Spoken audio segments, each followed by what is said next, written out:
परवा काय झालं, अमेरिकन एम्बसीमधून मला फोन आला, की ताबडतोब एम्बसीमध्ये या. अमेरिकेच्या राष्ट्राध्यक्षांना तुमच्याशी बोलायचं आहे, थोडंसं महत्त्वाचा विषय आहे. तर मी म्हटलं, "नाही, मी येऊ शकत नाही." तिथला अधिकारी माझ्यावर भडकला. म्हटलं, "अहो, तुम्हाला काय कळतं का? अमेरिकेचा राष्ट्राध्यक्ष तुम्हाला बोलवतोय आणि तुम्ही सरळ सांगताय की येणार नाहीये. आपल्या भारतावरती त्याचे काय वाईट परिणाम होतील हे समजतंय का तुम्हाला?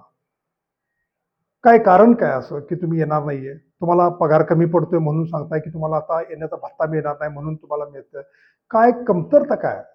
या तुमच्या नकारामुळं भारत आणि अमेरिकेच्या संबंधावरती किती वाईट परिणाम होईल याची तुम्हाला आहे थोडी तरी काळजी आहे किंवा त्याचं किमान नॉलेज आहे, की काय होणार आहे?"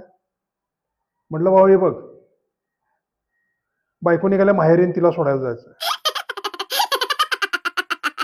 पलीकडनं फोनच ठेवला. भारतीय असणार बहुतेक तो.